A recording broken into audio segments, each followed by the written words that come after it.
அழகிய காலை நேரம், பல நூறு பேர்கள் வாக்கிங் மற்றும் ஜாக்கிங் போற இடம். உடற்பயிற்சிக்கு ஏற்றவாறு இந்த சாலையும் அமைஞ்சிருக்குங்க. இந்த சாலைக்கு இப்போ முக்கியமான ஒரு அடையாளம்னா அது மூலிகை பாட்டி. ஆமாங்க, அம்மா மகன் இருவரும் சேர்ந்து மூலிகை ஜூஸ் தானப்பா, இது பல இடங்கள்ல கிடைக்கிறது அப்படின்னு நம்ம சொன்னாலும் வியப்படைகிற விஷயம் என்னன்னா இந்த பாட்டியோட அணுகுமுறை தாங்க. எஸ், மூலிகை பாட்டி அப்படின்னு செல்லமா இந்த சரௌண்டிங்ஸ் பீப்புளால அழைக்கப்படுறவங்க தான் இந்த பாட்டி. மலேசியால ஒரு காலத்துல மிகப்பெரிய செல்வந்தர்களாக வாழ்ந்திருக்காங்க. இப்ப சாலையோரம் ஹெர்பல் ஜூஸ் கடை வச்சிருக்காங்க. இளைஞர்களே ஓய்வில்லாம உழைக்க தயங்குற இந்த காலகட்டத்துல ஓய்வின்றி உழைச்சிட்டு இருக்காங்க இந்த பாட்டிங்க. குறிப்பா சொல்லணும்னா இவங்களோட அணுகுமுறை தான் இவங்களுக்கு பிளஸ் பாயிண்ட்டுங்க. வியாபார நோக்கத்தோடு மட்டும் இல்லாம மருத்துவ நோக்கத்தோடும் இந்த சேவையை ஆற்றிட்டு இருக்கதான் சொல்றாங்க. வியாபார நோக்கத்தோடு மட்டுமல்லாம ஒரு சேவை போலவே இந்த கடையை நடத்திட்டு வராங்க. அகத்தின் அழகு முகத்தில் தெரியும் அப்படின்னு சொல்லுவாங்க. அந்த வாக்கியத்திற்கு எடுத்துக்காட்டாவே விளங்கிட்டு வராங்க மூலிகை பாட்டி. ஏன்னா இவங்களோட முகம் அவ்வளோ தெய்வீகமா இருக்குங்க. கொஞ்ச நேரம் பேசினாலே பயங்கர பாசிட்டிவான ஸ்பீச். குழந்தைகளுக்கு எந்தெந்த ஜூஸ் கொடுக்கலாம், தினமும் வித்தியாசமான மூலிகைகள், பணமில்லாத வரவர்களுக்கு இலவசமாக மூலிகை ஜூஸ். அது மட்டும் இல்லாம இவங்க செல்ல பிராணிகள் மீது வைத்திருக்கும் காதலின் வெளிப்பாடா மாதந்தோறும் கிட்டத்தட்ட 5000 வரை தெருவோர நாய்களுக்கு செலவிடுறாங்க. அது மட்டும் இல்லாம அவங்களால முடிந்த உதவியும் செஞ்சுட்டு இருக்காங்க. திருச்சியை பூர்வீகமா கொண்ட இவங்க ஒரு காலத்துல மலேசியால மிகப்பெரிய செல்வந்தர்களா வாழ்ந்துட்டு இருந்திருக்காங்க. தன்னிடம் வரும் கஸ்டமர்களுக்கு மூலிகை ஜூஸ் மட்டும் இல்லாம சுண்டல், கடலை போன்ற இயற்கை உணவுகளும் இவங்களோட ஜூஸ் ஷாப்ல இருக்குங்க. அது மட்டும் இல்லாம எந்தெந்த நோய்களுக்கு எந்தெந்த பானங்களை பருகலாம் அப்படின்னு பாட்டிமா ஒரு ஆயுர்வேதிக் மருத்துவராகவே திகழ்றாங்க. அவருடைய மகனும் ஆயுர்வேத மருத்துவராகவே செயல்பட்டு இருக்காருங்க. உடற்பயிற்சி செய்து விட்டு இங்க வருபவர்களுக்கு இவர்களோட வார்த்தையும் ஜூஸை விட பயங்கர எனர்ஜியா இருக்கு அப்படின்னே சொல்லலாம். பிஸி ரோட் வித் பசி சிட்டிசன் சொல்ற மாதிரி இந்த ரோடு முழுக்க நிறைய மக்கள் பயணம் செய்யறாங்க.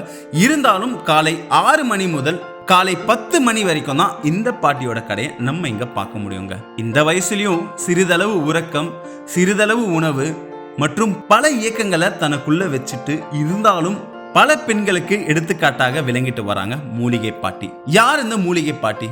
இந்த பெயர் எப்படி வந்தது? வாங்க நம்ம நிகழ்ச்சியில பார்க்கலாம்.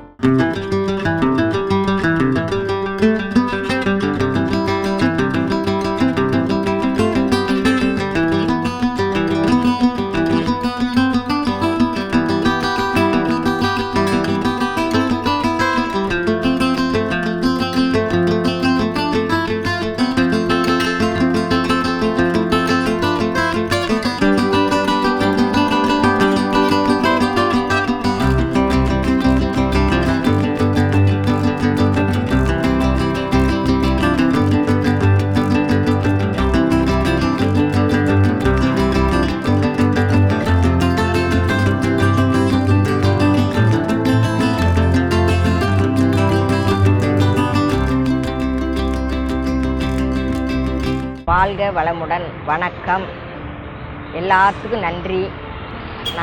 என் பேர் லலிதா. நாங்கள் மூலிகை பொருள்லாம் தயார் பண்ணுறோம். நாங்கள் கிட்டத்தட்ட ஒரு 13 வருடங்களாக சென்னையில் இந்த தொழில் பண்ணிக்கிட்டு இருக்கேன். நான் சாதாரணமாக இருந்த ஒரு இந்த வைத்தியத்தை படித்தனால கொஞ்சம் வெளிநாட்டில் கொஞ்ச நாள் வேலை செஞ்சுட்டு இருந்தேன். அப்புறம் நம்ம தாய்நாட்டுக்கு இந்தியாவுக்கே வந்துட்டேன். மலேசியாவில் வேலை பார்த்துட்டு இருந்தேன். அப்புறம் இந்தியாவுக்கே வந்துட்டேன். ஸோ இங்கே நாங்கள் ஈரோட்டுக்காரங்க, சொந்த ஊர் திருச்சிராப்பள்ளி. அப்புறம் ஒரு காலகட்டத்தில் ஈரோடு போய் ஈரோட்டில் ஒரு 60 வருஷமாக இருந்துட்டு இங்கே ஒரு தேவைக்காக என்னுடைய அக்காவோடைய குழந்தைங்கள்லாம் இங்கே ஐடி கம்பெனியில் படிச்சுட்டு இன்ஜினியர்ஸாக ஒர்க் பண்ணிட்டு இருந்தேன். அவங்களுக்காக அம்மா சமைக்கிறதுக்காக இங்கே சென்னை வந்தாங்கலாம். சென்னைக்கு வர வேண்டிய வேலையே கிடையாது நமக்கு. ஸோ அப்போ நான் மலேசியாவில் இருந்தேன். நான் அப்போ திருமணம் ஆகலை எனக்கு. அதனால் தாய் தந்தை எங்கே இருப்பாங்க தான் நம்ம இருக்க முடியும்ட்டு அப்படி வந்தேன். ஸோ வந்த இடத்துல ஒரு இத்தனை நாள் நம்ம வேலைக்கே நம்ம போயிட்டு இருந்திருக்கோம். ஸோ ஒரு தொழில் செய்யணும்னு ஒரு ஆர்வம். ஆனால் தொழில் செய்ய மூலதனம் பண்ணுற அளவுக்கு நம்மகிட்ட பணம் கிடையாது. அப்போ என்ன செய்யலாம்னு உட்காந்து யோசித்தேன். நம்ம யோசிக்கிறதுல தானே இருக்குது சில விஷயங்கள். ஆனால் யோசிக்கும் போதும் சில விஷயங்கள் கிளிக் ஆக தான் அது இறைவனுடைய செயல் தான். எப்போவுமே பலமுறை யோசிப்போம், அது கிளிக் ஆகாது. சில நேரங்களில் சில உத்வேகமான புத்திகள் வருதுனா கூட நேரம் காலம்னு சொல்லலாம். அதை கொடுக்குற எம்பெருமான்னு சொல்லலாம், இறைவன்னு சொல்லலாம். அந்த மாதிரி தான் எனக்கு அது கிளிக் ஆச்சு. ஸோ ஒரு 500 ரூபா முதலீட்டில் சிம்பிளாக ரோட்டில் நின்று என்னடா பண்ணலாம், நம்ம அப்படி இருக்கமே, நம்ம சூழ்நிலை டைட்டாக இருக்க, வாடுறதுக்கு பொருள் வேணுமே, பணம் வேணுமே அப்படின்னு சொல்லிட்டு சாதாரணமாக இந்த ரோட்டில், இந்த வேளச்சேரி ரிங் ரோட்டில் சாதாரணமாக ஒரு சின்ன சைக்கிள், அப்போ என்கிட்ட சைக்கிள் கூட கிடையாதுன்ட்டு ஒரு சின்ன ஒரு தம்பி, ஒரு மருந்து கடை வச்சுருக்காரு ஒரு தம்பி. அந்த தம்பியோட உதவினால அவருடைய ஒரு குட்டி சைக்கிள், அந்த சைக்கிளை எடுத்துக்கிட்டு மருந்து வைக்கிற அட்டைப்பெட்டியில் வந்து இங்கே அருகம்புல் ஜூஸ் கிடைக்கும் அப்படின்னு கம்ப்யூட்டரில் பிரிண்ட் எடுத்து ஒட்டி இந்த ஏர்போர்ட்டில் ஸ்டிக் வச்சுருப்பாங்க இல்லையா, பேர் பலகை, அது மாதிரி வச்சு நின்றுட்டு இருப்பேன். அப்போ சாதாரணமாக வந்து 10 ரூபாய்க்கு கொடுத்துட்டு இருந்தேன். வெட்கப்படுறதுக்கு ஒன்றுமே இல்லை, வாய்ப்பே கிடையாது. சில மனிதர்கள் நம்ம ஃபேமிலியிலே எடுத்துக்கங்களேன், சொந்தக்காரவங்க, நிறைய சொந்தக்காரவங்க, அவங்களே வந்து அப்போ நான் இப்போ வயசு தொழில் செய்து 13 வருஷம் ஆயிடுச்சு, 12-13 வருஷம் ஆகுது.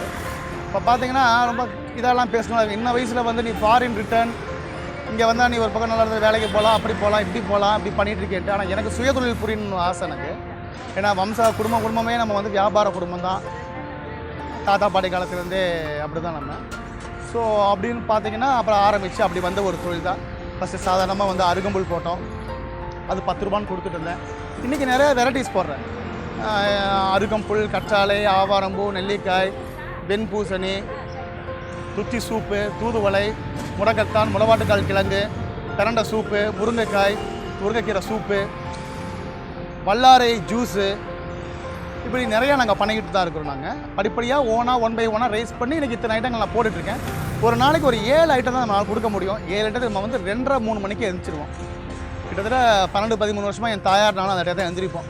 எந்திரிச்சு நான் வந்து வேலைக்கும் போய்க்குவேன், இதுவும் பண்ணிக்குவேன். கடுமையான உழைப்பு தான். அப்படி உழைச்சனால தான் இன்றைக்கி சாப்பிட்ற அளவுக்கு நல்லாயிருக்கும். இன்றைக்கி ஒரு காலத்தில் வந்து ஒரு ரெஸ்டாரண்ட்டில் போய் சாப்பிட்றதுக்கே யோசிப்பேன். ஒரு 100 ரூபா செலவு பண்ண என்கிட்ட பணம் இருக்காது. இன்றைக்கி ஒரு 500 ரூபாய் எடுத்துகிட்டு போய் நம்ம சாப்பிட்லாம், 10 பேருக்கு சாப்பாடு வாங்கி தர அளவுக்கு நான் வந்து வாழ்க்கையில் வந்திருக்கேன்னா அது எம்பெருமான் கருணையும் என்னை நம்பி சாப்பிட்றவங்களுடைய வாடிக்கையாளர்களுடைய ஆதரவும் தான். நாங்கள் நல்ல முறையில் தொழில் செய்கிறதா மட்டும் இது நடக்குதுன்னு சொல்ல முடியாது. அவங்க எங்கள் மேலே வச்சுருக்க நம்பிக்கை, ட்ரஸ்ட்டு, அதுக்கு மேலே இறைவனுடைய ஆசீர்வாதம், அதுதாங்க உண்மை. நம்பினார் கெடுவதில்லை. கண்டிப்பாக தெய்வத்தை நம்பணும், நம்பி தொழில் செய்யணும். எண்ணங்கள் உறுதியாக இருந்தால், எண்ணங்களும் செயலும் நல்ல முறையில் ஒரே மாதிரியாக இருந்தால் கண்டிப்பாக யார் வேணாலும் வரலாம். 78 வயசு ஆகுது. நாங்கள் நல்லபடியாக சுத்தமாக நீட்டாக செய்கிற 13 வருஷமாக நாங்கள் போட்டிருக்கோம். என் பையன் வந்து சித்தா படிச்சிருக்கான். வயசாகிடுச்சுமா வேண்டாம் அப்படின்னு சொன்னால் கூட நான் கேட்க மாட்டேன். நான் கஸ்டமரெல்லாம் பார்க்கணும், எனக்கு இது ஒரு வந்து புத்துணர்வாக இருக்குது, அதனால் நான் கடைக்கு முடிஞ்ச வரைக்கும் வர்றேன் அப்படின்னு சொல்லிட்டு நான் வந்திருக்கேன்ப்பா. நாங்கள் ஃபஸ்ட்டு அருகம்புல் தான் தயார் பண்ணோம். அதில் வந்து நெல்லிக்காய், இஞ்சி எல்லாம் கலந்து தயார் பண்ணோம். ஆரம்பத்தில் கஷ்டமாக இருந்தது, அப்புறம் போக போக சரியாயிடுச்சு. மறுபடியும் நாங்கள் கத்தாழை, அதை வந்து 7 தடவை கழுவணும். பச்சையாக வெட்டி பையன் ஒரு தடவை ஊற போட்டுருவான். மறுபடியும் அந்த நொங்கை எடுத்து வச்சுருப்போம். நாங்கள் 3 மணி 2:45க்கு முழிக்கிறோம். அப்போ வந்து அதை தண்ணியில் கொட்டி பெரிய பக்கெட்டில் ஊற வச்சுருவோம். மறுபடியும் அருகம்புல் தயார் பண்ணிவிட்டு வெண்பூசணி, ஆளி விதை, புதினா, கொத்தமல்லி இதெல்லாம் போட்டு ஒரு ஐட்டம் தயார் பண்ணுவோம். அப்புறம் வந்து ஆவாரம்பூ தயார் பண்ணுவோம். இதில் வந்து எதுவுமே நாங்கள் கலக்க மாட்டோம். கீழா நெல்லி தயார் பண்ணுறோம், அதுலேயும் நாங்கள் எதுவுமே கலக்க மாட்டோம். வில்வம் தயார் பண்ணுறோம், வில்வ இலையில் ஜூஸ் எடுத்து தயார் பண்ணுறோம், அதுலேயும் எதுவும் கலக்க மாட்டோம். அருகம்புல்லில் மட்டும்தான் அதெல்லாம் கலப்போம். வெண்பூசணியில் ஆளி விதை கலக்கிறோம். அப்புறம் வந்து ஏதோ ஒரு சூப்பு தயார் பண்ணுவோம். முடக்கத்தான் சூப்பு, தூதுவளை சூப்பு, பிரண்டை சூப்பு.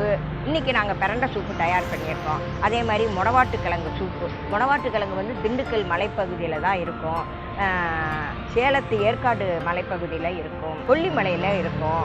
அங்கேருந்து நாங்கள் வரவழைச்சு அது கிலோ 200 ரூபா, அதையும் 30 ரூபா, எல்லாமே 30 ரூபா ரேட்டு தான் நாங்கள் போடுறோம்.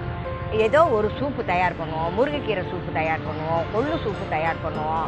இந்த ஐட்டம் மூலிகை பொருள் தான் நாங்கள் எல்லாமே தயார் பண்ணுவோம். சுத்தமாக தலைங்க பொடியே கிடையாது, தலைங்க தான். அதெல்லாம் 2 தடவை கழுவுவோம், ஊற வச்சு நல்லா 2 தடவை கழுவிடுவோம். கத்தாழையை மட்டும் நாங்கள் 7 தடவை கழுவுவோம். சுத்தமாக நீட்டாக கடவுள் தன்வந்திரி படம் இருக்குது, அவர்கிட்ட காமிச்சிட்டு மக்கள்லாம் வியாதி போகணும், எங்களுக்கும் வருமானம் வரும். நான் வந்து வாயில்லாத ஜீவராசிகள் மாதம் எங்களுக்கு சக்திக்கு மீறி பண்ணிகிட்ருக்கோம்.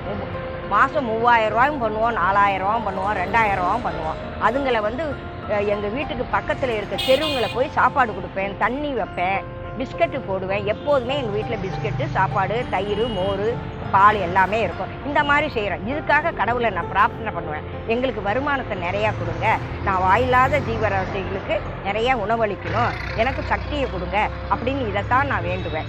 சொத்து சுகமெல்லாம் அதெல்லாம் அப்புறம். அந்த மாதிரி தர்மம் தான் எனக்குப்பா. அந்த மாதிரி நாங்கள் நல்ல விதமாக நடந்துகிட்டு இருக்கோம். எனக்கு ரொம்ப சந்தோஷமாக இருந்துச்சு. ஏன்னா நம்ம ஒரு இடத்துல போய் நம்ம ஒர்க் பண்ணுறோம். ஸோ ஒர்க் பண்ணுறது நல்ல விஷயந்தான். நம்ம ஒரு இடத்துல ஒர்க் பண்ணுறோம். ஆனால் ஒரு குறிப்பிட்ட சர்டன் ஸ்டேஜுக்கு மேலே பார்த்திங்கன்னா நம்ம எண்ணங்கள் வந்து கொஞ்சம் மேலே போகணும். மேலே போயே ஆகணும். 3 வேளை சாப்பாடு கிடைக்குது, இருக்க இடம் சௌரியமாக இருக்குது அப்படிங்கிறதுக்காக மட்டும் இருந்துடக்கூடாது. எண்ணங்கள் கொஞ்சம் விரிவடைஞ்சு அதுக்கு அப்பாற்பட்டு உள்ளே போகணும், மேலே போகணும். அப்படி போன ஒரு விஷயம் தான். சொந்த காலில் நிற்கணும்னு ஆசைப்பட்டேன். நாங்கள் கொஞ்சம் வசதியான குடும்பத்தை சேர்ந்த ஒரு ஆள் தான். பட் சொத்து சுகம் எல்லாமே போயிடுச்சு. இப்போ நான் வந்து தலையெடுத்து கொஞ்சம் பரவாயில்ல, கடவுள் படத்தில் கொஞ்சம் நல்லா இருக்கும்னு வச்சுக்கல. பட் எதுக்கு வைக்கப்படணும்? இந்த உலகத்தை திருடுறது, பொய் சொல்கிறது, அடுத்தவங்க கூடிய கெடுக்கிறது, இதுதான் பாவம். இதுக்கு தான் கேவலப்படணும். நம்ம எண்ணத்தால் உயர்ந்து நம்ம ஒரு நல்ல வழியில் போகிறோம் அப்படின்னா வெக்கப்பட வேண்டிய அவசியமே இல்லையே. ரோட்டில் சாலையோரத்தில் கடை போட்டால் கேவலமாக என்ன? அப்படி கேவலப்படுறவங்க தான் உண்மையிலே கேவலமானவங்க. உழைச்சி சம்பாதிக்கல என்னங்க இருக்குது? திருடக்கூடாது, பொய் சொல்லக்கூடாது. இன்றைக்கி சமூகத்துக்கு நல்லது தான் நான் பண்ணிகிட்டு இருக்கேன். நான் செய்கிறதுக்கு ஒரு முக்கியமான காரணம் வருமானத்துக்காக மட்டும் பண்ணலை. எனக்கு ஒரு பெரிய ஒரு தொழிலதிபராக ஆகணும்லாம் ஆசை தான், இல்லைன்னா மறுக்க முடியாது. அதுக்கு இன்னும் நேரங்காலம் வரலை. வரும்னு நம்புகிறேன், தேடிக்கிட்டு இருக்கேன். இறைவனுடைய கருணை இருந்தால் அதுவும் நடக்கும், அது இருக்கட்டும். பட் நான் கொடுக்குற தொழில் செய்கிறது வந்து ஏதோ ஒன்று நல்ல விஷயத்தை செய்யணும்னு ஆசைப்பட்டேன். என் பொருள் நல்லா இருக்கும். நம்ம ஒரு ஃபேக்ட்ரி வச்சு அளவராக தயார் பண்ண முடியாது, அந்த நம்ம ஒர்த்து கிடையாது. ஸோ ப்ராப்பராக செஞ்சு தயார் பண்ணி கொடுக்கணும் ஒரு ஆசை தான். அந்த ஆசை நல்ல ஆசையாக இருக்குது, செயல்படுது. கஷ்டம்தான், கஷ்டமாக இருந்தது. இருந்தாலும் நமக்கு வந்து நல்லது பண்ணுறோம், நமக்கு வருமானமும் வேணும், புரியுதுங்களா? அதனால் சரின்னு சொல்லி கஷ்டப்பட்டோம். அப்புறமா அதுக்கு மிச்சம் நல்லா தயார் பண்ணிட்டோம். இதெல்லாம் கொடுக்குறேன்னப்பா, எல்லாத்தையும் அன்பாக பேசுவேன், சிரித்து பேசுவேன், வாங்கப்பான்னு பேசுவேன். நீங்கள் நல்லா இருங்க இதெல்லாம் சொல்லவும் அவங்களுக்கு இதை பாட்டி வச்சுக்காங்க. கீழா நெல்லி, முடக்கத்தான், தூதுவலை, துத்திங்கிற ஒரு இது, அது மூலத்துக்கு ரொம்ப ரொம்ப நல்லது.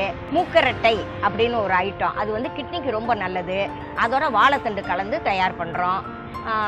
அதுதான்ப்பா நல்ல பொருளாக தயார் பண்ணுறப்பா. வெண்பூசணி வந்து வெயிட் குறையும், அதுவும் நல்லது தான். நெல்லிக்காய் அதுவும் நல்லது, அதையும் தயார் பண்ணுறோம். இந்த மாதிரி இன்னும் தயார் பண்ணலாம், எங்களுக்கு முடியல. இன்னொரு ஐட்டம் இருக்குது, பூனை மீசை அது பையன் சொல்லுவான். அது வந்து கிடைக்கல, செங்கல்பட்டில் தான் அது கிடைக்குது. அதுக்கு முயற்சி இன்னும் பண்ணலை. நல்ல எண்ணங்கள் இருந்தால் நல்ல செயல் உண்டாகும். நல்ல செயல் வந்தால் நல்ல வாழ்க்கை அமையும் அப்படிங்கிறதுல எனக்கு ரொம்ப நம்பிக்கை உண்டு. எனக்கு நம்ம நல்லதை நினைக்கணும், நல்லதை மட்டும்தான் நினைக்க. கெட்ட விஷயங்களை தெரிஞ்சுக்கலாம், ஆனால் ஃபாலோ பண்ணக்கூடாது. அப்போ தான் டிஃப்ரென்ஷியேட் பார்க்க முடியும் நம்ம. ஸோ நல்ல ஆன்மாவாக இருந்தால் நல்ல எண்ணம் வரும், நல்ல எண்ணம் இருந்தால் நல்ல செயல் வரும், நல்ல செயல் இருந்தால் நல்ல வாழ்க்கை அமையும். முதல்ல எல்லாம் வீட்லேயும் வேலை செய்வேன். மருமக வேலைக்கு போயிட்டு இருக்குங்க. நான் வீட்லேயும் வேலைக்காரங்களெல்லாம் நான் வைக்க மாட்டேன். வீட்டில் விளக்கிறது கொலைக்கிறது நிறைய வேலை இருக்கும், அதெல்லாம் நான் செய்வேன். இப்போ 1 மாதமாக எனக்கு உடம்பு சரியில்லை, அதனால் மருமக வேலையை விட்டு நின்றுட்டு எனக்காக நின்றுடுச்சு மற்றெல்லாம் பார்க்குது. நான் வந்து இப்போ வீட்டில் போய் குட்டிங்களுக்கு சம்மந்தப்பட்டது வேலை செய்வேன். என்னை பொறுத்த வரைக்கும் வேலை செஞ்சுக்குவேன். அப்புறம் ரெஸ்ட்டு தான். நான் என்ன சொல்லணும்னா, சாப்பிட்லாம், அதுவும் சாப்பிடலாம். ஆனால் எல்லாத்துக்கும் ஒரு அளவு இருக்குது. சாப்பிட்றதுக்கு ஒரு அளவு இருக்குல்ல. இப்போ பார்த்தாலும் நம்ம மற்ற விஷயங்களே வந்து வெஸ்டர்ன் டைப் ஆஃப் ஃபுட் இதையே சாப்பிட்டுக்கிட்டோன்னு வச்சுக்கோங்களேன். ஸோ நமக்கு என்ன ஆகும்? இன்டைஜஷன் ப்ராப்ளம் வரும், பித்தம் ஏறும், நிறைய பிரச்சனைகள், வாதம் வரும். வாதம்னா வாயு பிரச்சனைகள், இந்த மாதிரிலாம் வர வாய்ப்பு உண்டு. அப்போ ஒவ்வொரு பிரச்சனை வரும். அப்போது நான் என்ன சொல்லுவேன்னா, எல்லாத்தையும் சாப்பிடு, எல்லாத்தையும் அனுபவி, தப்பு இல்லை. ஆனால் அதை லிமிட்டாக எடுத்துக்கங்க. அதே பொழப்பாக இருக்க வேண்டாம், அதே 3 வேளையும் சாப்பிட வேண்டாம். நான் அப்படி தான் சொல்லுவேன்.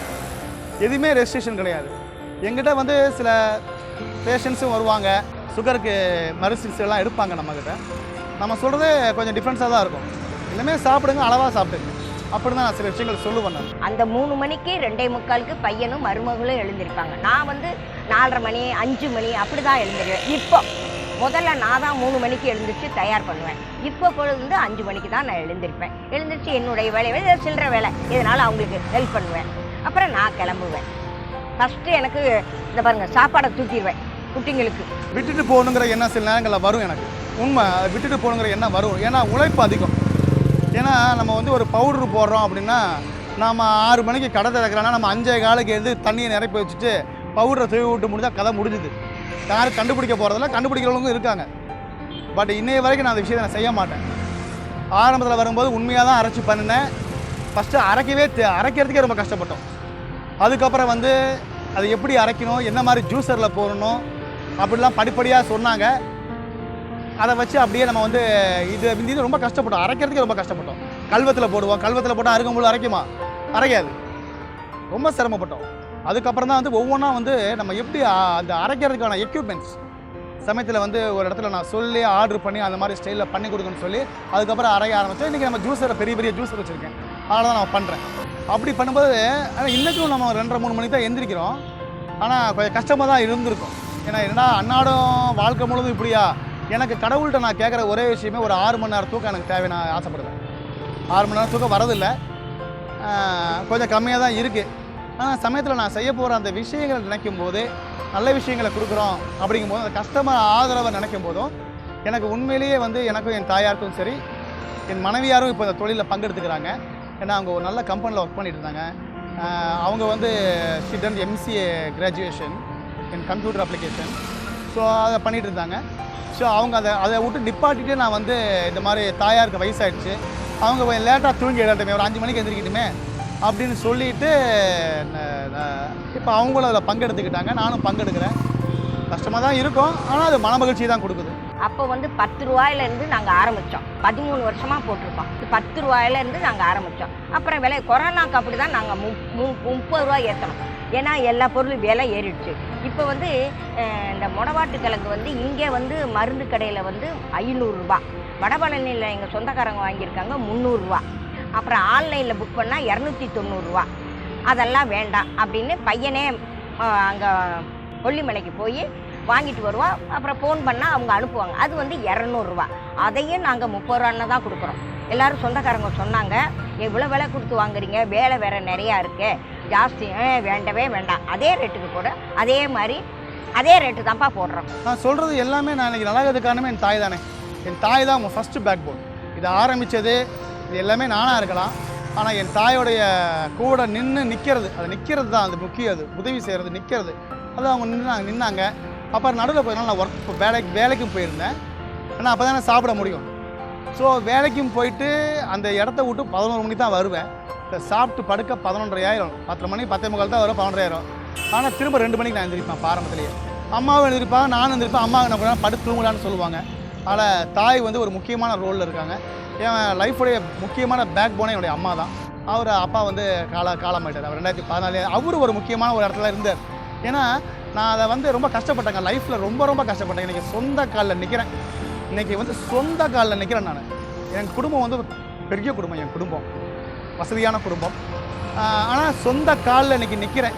செந்தில்குமார்னால் இன்றைக்கி வந்து 4 பேர் வந்து ஒரு மதிக்கிற அளவுக்கு நான் போயிருக்கேன்னா அதுக்கு கண்டிப்பாக என் தாய் ஒரு முக்கியமான காரணம்.